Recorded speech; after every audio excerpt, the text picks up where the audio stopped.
Hello friends, welcome back to our channel Relish the Curry. இன்னைக்கு எபிசோடில் நாம் பார்க்க போகிற ஸ்பெஷல் ரெசிபி தேங்காய் மிளகா பொடி. நம்ம பொதுவாக யூஸ் பண்ணுற இட்லி மிளகா பொடியை விட இது ஒரு புதுவிதமான சுவையில் இருக்கும். நாங்கள் ஒரு கோவில் டூர் போனப்போ மதுரை பக்கம் ஒரு ஹைவேயில் ஒரு ஹோட்டலில் தான் இந்த பொடியை முதலாக டேஸ்ட் பண்ணோம். ரொம்பவே நல்லா இருந்துச்சு. அங்கே ஒர்க் பண்ணுறவங்க கிட்ட கேட்டு கற்றுக்கிட்ட ரெசிபி தான் இது. ரொம்ப ஈஸியாக பண்ணிடலாம். இதை ஏர்டைட் கண்டெய்னரில் ஸ்டோர் பண்ணி வச்சுருந்தா ஒரு 2-3 மாதம் வரை கூட கெட்டு போகாமல் இருக்கும். இந்த சுவையான தேங்காய் கார மிளகா பொடி எப்படி பண்ணலான்னு இந்த வீடியோவில் நம்ம பார்க்கலாம் வாங்க. நம்ம சேனலை ஃபஸ்ட் டைம் பார்க்குறீங்கன்னா இதுக்கு முன்னாடி சப்ஸ்கிரைப் பண்ணலைன்னா மறக்காமல் கீழே இருக்கிற சப்ஸ்கிரைப் பட்டனை ப்ரெஸ் பண்ணுங்கள். கூடவே அந்த பெல் ஐக்கானையும் கிளிக் பண்ணுங்கள். நான் புதுசாக வீடியோஸ் போடும்போது உங்களுக்கு நோட்டிஃபிகேஷன்ஸ் வரும். இந்த தேங்காய் பொடி செய்ய தேவையான பொருட்கள் பார்த்திங்கன்னா 2 டீஸ்பூன் தேங்காய் எண்ணெய், 1 கப்பு துருவின தேங்காய், காரத்துக்கு தேவையான அளவு காஞ்ச மிளகா, கொஞ்சம் கறிவேப்பிலை, ஒரு 10 பல்லு பூண்டு, 1 துண்டு பெருங்காயம், தேவையான அளவு உப்பு. ஒரு கடாயில் 2 டீஸ்பூன் தேங்காய் எண்ணெய் நான் ஊற்றிக்கிறேன்.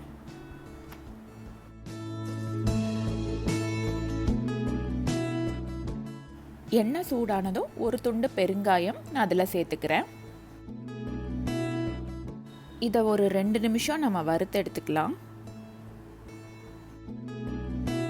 இப்போ இதோடவே 1 கப்பு துருவின தேங்காவை நம்ம சேர்த்துக்கலாம்.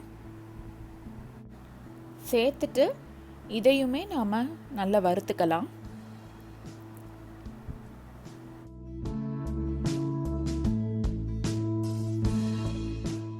தேங்காய் அந்த பச்சை வாசனை லைட்டாக போனதும் உங்கள் காரத்துக்கு தேவையான மாதிரி காஞ்ச மிளகாவும் கறிவேப்பிலையும் நம்ம சேர்த்து அதையும் நம்ம வறுத்துக்கலாம்.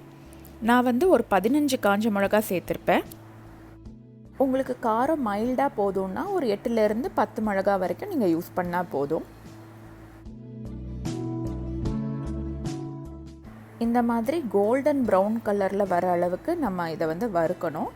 இந்த ஸ்டேஜில் நம்ம பூண்டு பல்லை ஆட் பண்ணிக்கலாம். அதையுமே நம்ம நல்லா ரோஸ்ட் பண்ணி எடுத்துக்கலாம். ஒரு 6-7 நிமிஷத்தில் இந்த பூண்டுமே நல்லா வறுபட்டுருச்சு.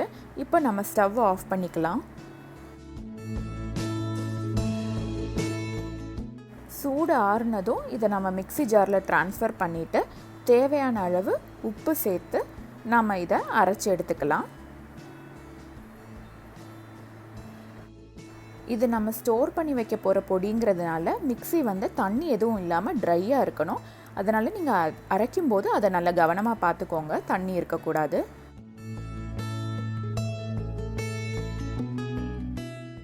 இப்போ நம்ம சூப்பரான தேங்காய் மிளகா பொடி ரெடி பண்ணிட்டோம். பார்த்திங்கன்னா ரொம்ப ஈஸியாக நம்ம வீட்டிலே இதை செஞ்சிட்டோம். ரொம்ப சுவையாகவும் இருக்கும். கண்டிப்பாக இட்லி தோசைக்கு இது ரொம்ப நல்ல காம்பினேஷன். நீங்கள் கண்டிப்பாக உங்கள் வீட்டில் செஞ்சு பாருங்கள், உங்களுக்கு நிச்சயமாக இது பிடிக்கும். இது நீங்கள் பல்காக செஞ்சு ஏர்டைட் கண்டெய்னரில் ஸ்டோர் பண்ணி வச்சா ஒரு 2-3 மாதம் வரைக்கும் அது கெட்டு போகாமல் இருக்கும். தேங்காய் நம்ம நல்லா வறுத்து தான் இதை பொடிச்சிருக்கோம். அதனால் அது ஈஸியாக கெட்டு போகாது, ரொம்ப நாள் வரும். இந்த ரெசிபி உங்கள் எல்லாத்துக்கும் பிடிச்சிருக்கோன்னு நம்புகிறேன். இதே மாதிரி வேறு நிறைய இன்ட்ரெஸ்டிங் ரெசிபீஸுக்கு மறக்காமல் நம்ம சேனலில் சப்ஸ்கிரைப் பண்ணுங்கள். இந்த வீடியோ பிடிச்சிருந்துச்சுன்னா இந்த வீடியோவை லைக் பண்ணுங்கள், கமெண்ட் பண்ணுங்கள், உங்கள் ஃப்ரெண்ட்ஸோடு ஷேர் பண்ணுங்கள். தேங்க்ஸ் ஃபார் வாட்சிங் ரெலிஷ் த கரி. தேங்க்யூ.